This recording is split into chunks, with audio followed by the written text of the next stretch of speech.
I'm again on my way, by train, from Mumbai across Indore, Agra, Delhi and Amritsar to the Pakistani border. The last stage of my train journey across incredible India.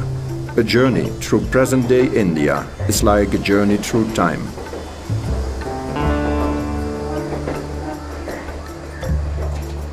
"300 million people still live in extreme poverty here, but at the same time, the country is fast becoming the third largest economy after China and the United States. 30 years ago, India was at a standstill. The pervading poverty seemed to be everlasting. Now, unbelievable change is the key word. In our case, we have nothing to lose. We have everything to gain. There are no stakes for us actually. It's like when there's nothing to lose, there's absolutely no fear. So it's like only the gaining side that there. The more you struggle, the more you can get. There's nothing to lose because you're at level 0 right now. So you can't go below that. We are on the stage where we are just building blocks to make a building. So in that ways, we'll always learn. I mean, if this goes wrong, we'll maybe find out another way to reach to that goal. But in case of states, they've already reached to a position. They fear that someone will go one better than them. So that's the resilience and the passiveness which comes in. That's where the passiveness comes in. Because their mind is stuck at a place now. When they don't know where to go now. Whereas we are coming in from all the directions. Be it China, be it India, we're just encroaching upon them. We still have that bit of ambition left in us to reach there. Maybe to better than that. That's why I feel that we are more ambitious, we are more active than them.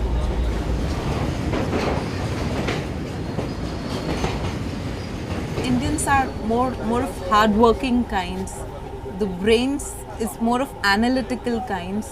So they're putting it best into use. There's something called as, the desire to achieve and to achieve more and more and more. So if you look in a way, it's good. It'll definitely make India push towards success.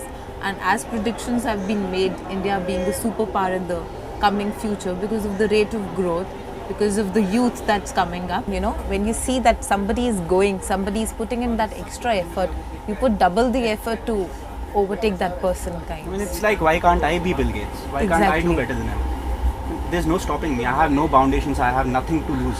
So why can't I be what he is?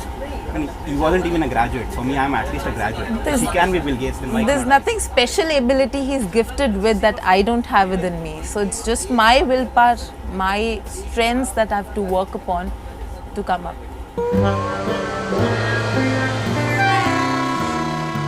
No borders. The sky is the limit. What Bill Gates did, we can do as well. Self-conscious words of the new Indian young elite.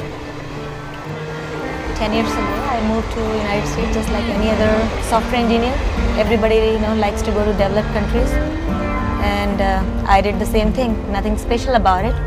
I got this wonderful job in Xerox. But their policy was, they were sending people in America. And I was so happy. I said, wow, they might send me too. I was dreaming like, oh my God, this guy is going. So I started dreaming one day they might send me too. Now, my manager said, I have a project in the United States. Would you like to go? I said, why not? I was like this. I said, yeah. I was like this, yeah. Next day, immediately, I went to the embassy. I got the pass, visa and everything. And after 2 days, I was in the United States.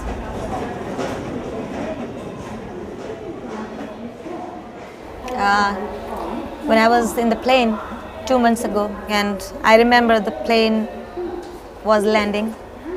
And I was like, okay, after 10 years, I'm coming back to India. And once it touched the land, it was like, something got touched, I was like, oh my God, I am touching India right now. I am on the ground of India. And it gave me that, very intense feeling. Wow. Wow at the same time, I don't know. I was like, God knows, I'm back to the same thing again, same cultural thing, all that stuff that I left behind. And I was, so happy when I went to United States about all the freedom. I'm like, okay, I'm coming back now. My parents gonna tell me what to do. You know, girls are not supposed to be out late night. You know, you should be back by 9. So all those thoughts were coming into my mind. It was like mixed feeling.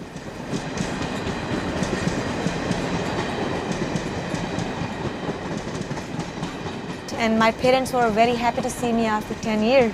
I realized my parents have changed a lot. They know, they don't mind me wearing jeans now. They don't mind me wearing shirts. I used to wear Indian dresses before, like this. I used to wear these dresses. So my father was very happy. He just forgot about all the arguments or problems I had with my dad. You know, I used to fight with him a lot. You know, I never got along with him. What happened was, you know, we have caste system, and I'm Brahmin, the topmost, and this guy was Vaishya. Okay, this guy was level 3. We have 4 levels, so first, second, third. He was at level 3rd, caste-wise. My parents said no, he's not Brahmin. You have to get married to a Brahmin. I said okay, whatever you say, and I knew my dad will beat me to death if I argue with him. So I just ran away, got married, and I think I'm very happy because I don't believe in caste system. I don't like any kind of boundaries. I think everybody should be treated not for what caste they belong to or what country they belong to. I think all the lines should be removed. There shouldn't be any India. When you see from the satellite, you know, there should be no India, no America, no Pakistan, no China. I think it should be just one place where people can freely go to wherever they want.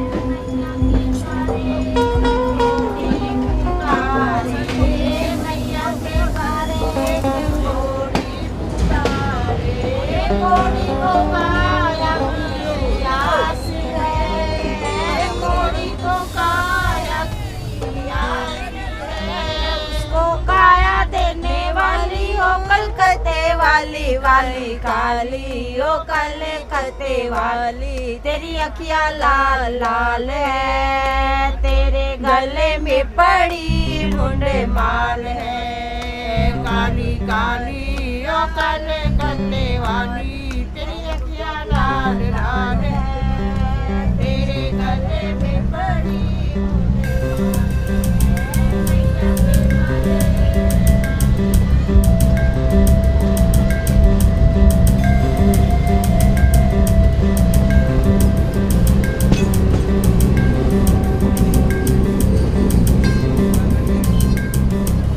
I am an independent thinking person and financially independent, so that way I feel I am one of the faces of the new India. People are a lot ambitious these days. India has seen a jump from what we were. The youth especially is very ambitious these days. They have the opportunities, they have the education these days, and they have the money, you know, when they get into the jobs. So they are hugely satisfied and they are happy with what they are, and obviously they are achieving, striving for more. That way India has, you know, in every respect, be it IT or, you know, any other field, tourism, medicine, India is exceeding. So, you know, the youth especially is quite ambitious. So that way, as we would say, you know, the incredible India slogan, so everybody is contributing to it. You know, wherever they are in their professional lives, it's not a comfort zone because they want to strive for higher, you know, they would like to sort of move ahead, reach higher.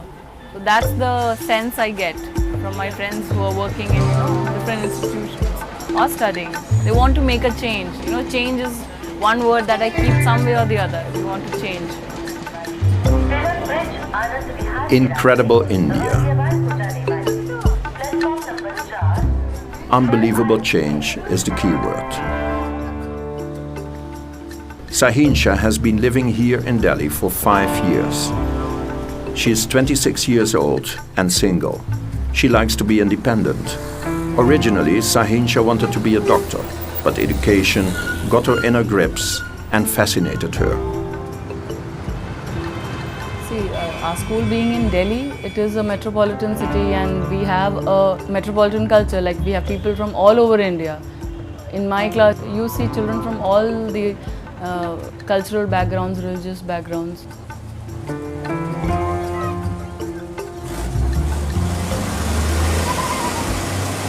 The multiculturalism, we tap that rather than looking at it as a kind of a deviation. It's a part and package of their lives. And religious distinction should be the last thing on people's mind. You should treat each other as human beings first.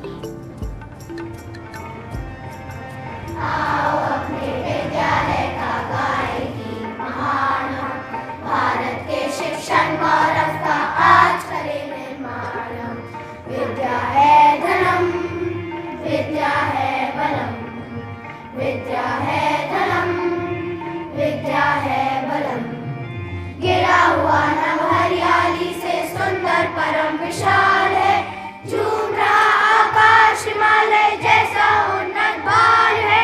विद्या ज्ञान कला का प्रहरी जागर शुद्ध करार है, अनुशासन में विद्यालय सरदार चले मिसाल।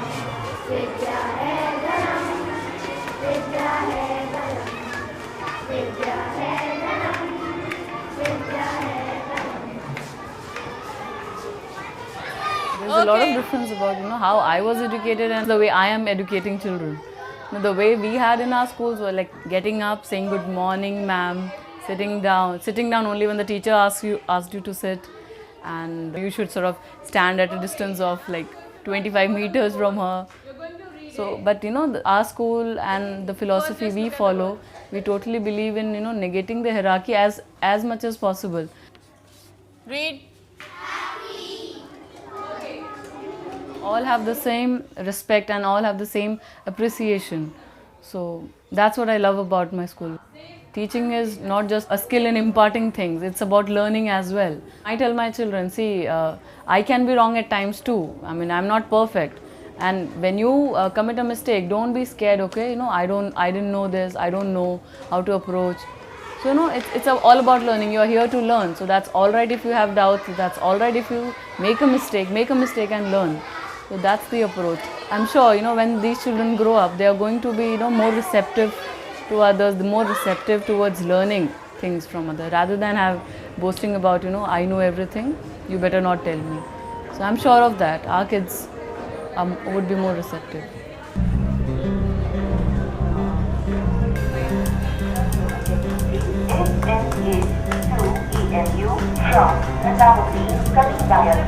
I'm getting ready for the last part of my journey through India.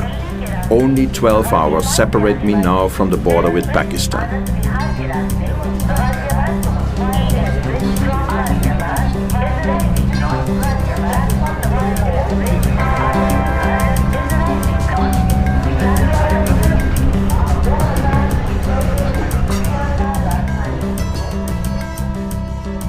From the train, I see the usual poverty and misery.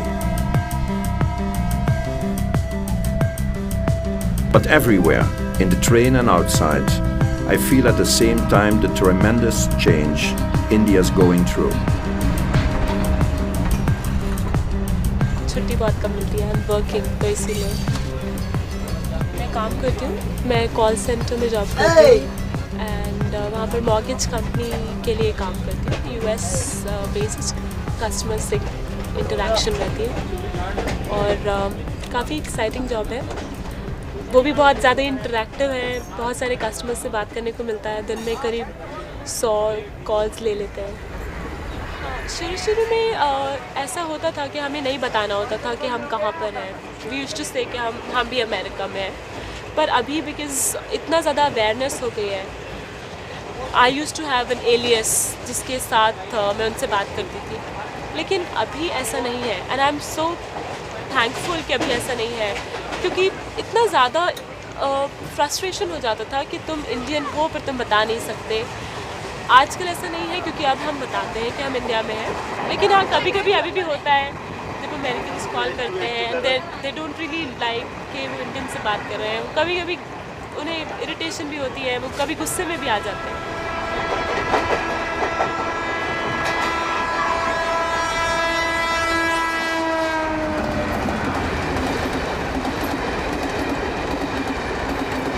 मेरे ख्याल से तो globalisation is good for India. और इसीलिए भी क्योंकि एज अ गर्ल मैं समझती हूँ हर लड़की को इंडिपेंडेंट होना चाहिए. क्योंकि अगर उसे ज़िंदगी में आगे बढ़ना है और उसे दुनिया में चलना है तो उसको इंडिपेंडेंट होना बहुत ज़्यादा ज़रूरी है. अदरवाइज़ वो डर, वो संकोच, वो इनसिक्योरिटी वो हमेशा रहेगी. और अगर कोई अपॉर्चुनिटी मिलती है बिकॉज ऑफ ग्लोबलाइजेशन, अगर हमें मौका मिलता है कुछ करने का, बाहर निकलने का, तो आई वुड ऑलवेज से कि इट इज़ गुड. एंड ऐसा होना मैं अच्छा मानूँगी इंडिया के लिए भी, पर्सनली मेरे लिए भी और जनरली सबके लिए भी.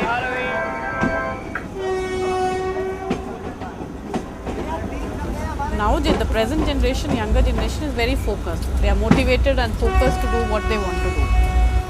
And they try for that too. If they don't get, that's a different thing, but at least they have that focus is there. I think it's a very difficult position also to be a parent. You know, it's easier to be a child, I think, but more difficult to be a parent. Dear. Yes. No. Everybody has their own difficulties. Everyone is important. The parents think that their duty is very hard to do, but children also want that the girls should be ahead of boys, because boys get much importance than the girls, and I want to just break the diversity and all that discrimination between boys and girls. Like now the taxis, they are only men. Why not women? They can also drive. Why not the women can be chief, army chief or air force chief? Why only the men? That's I want to break these all discriminations between girls, and I also want to develop India must have importance in the whole world. Like America, all want to go to America. Like the people should also come to India also. See, that emulation of West was there. I mean, they used to emulate the West. Gradually, that thing has come. Now they are standing on their own. Now the West is emulating, I think, them. Because we basically Indians, they are very hardworking. Even those who have gone abroad and all who have studied in other universities abroad, they are excelling in their fields because they are very hardworking. So that kind of thing is there in them, you know. And I think we are, quite fast developing country now, and it's coming up fast, and the younger generation is no less than the Western counterpart.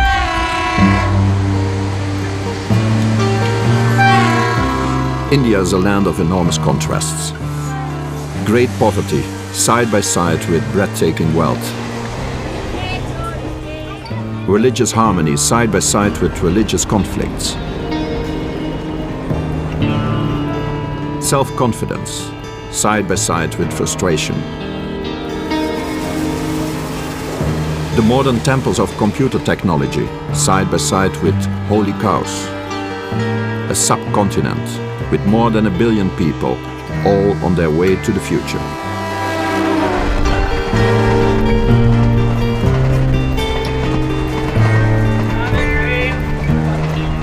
One of the best things that's going on in the world, I feel, is this breaking of boundaries. You know, the people hate globalization, but I love it. I love it because it's giving us the opportunity for jobs which 20 years ago we would not have dreamed of. Today, Indian architects are making drawings, sending them to customers who are in Europe and America. Now, Europe and American architects don't like that. That's affecting their jobs. Indian accountants are doing the tax returns of Americans. Here in Pune, they're doing that. This is partly the telecom revolution. in the world. It's giving opportunities, unbelievable opportunities. And we too have people who are against all this. They think, oh, Western influence is coming, we will lose our culture. The fact is, these people, I think, suffer from an inferiority complex. I feel that Indian culture is far more robust. It survived the Mughals, it survived the British, it's going to survive Coca-Cola. So, confidence is really the game. And of course, there will be initially losers and winners. But over the long term, it is the poor who will rise.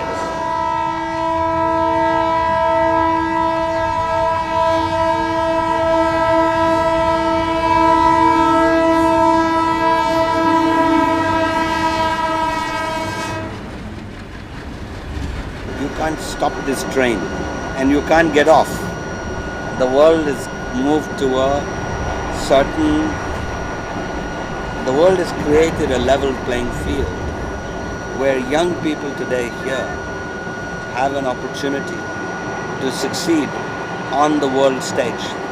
A young Indian entrepreneur in Bangalore, he will be within a few years a billionaire, and his software will be used in all over the world. So you can't stop that.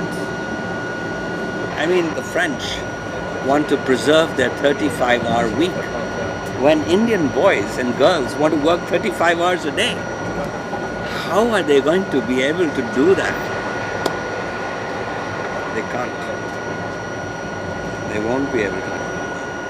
And to me, that is the real story of India.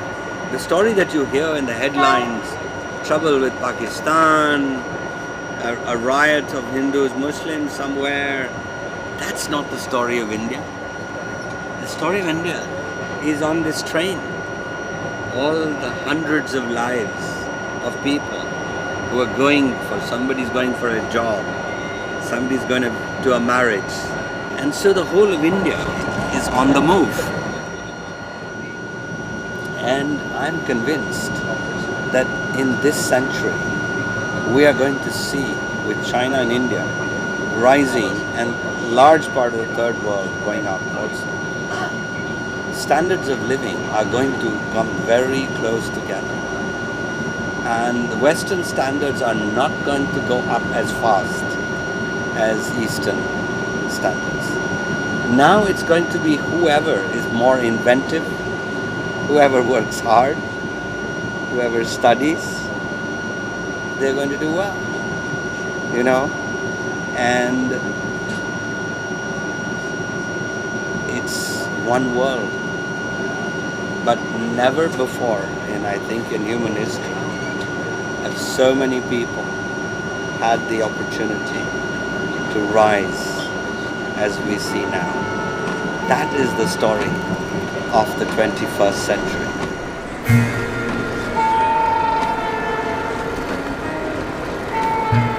The Indian border station Atari. Together with nearly 1,000 other passengers, I wait for the departure of India's one and only international train, the Samyauta Express. I remember the first time I was here, some 30 years ago. I was traveling through Asia overland, and this railway line was just new. The train of love and feeling is ready for departure. I wonder what people in Pakistan have to say about their neighbors, who are so similar and yet so different.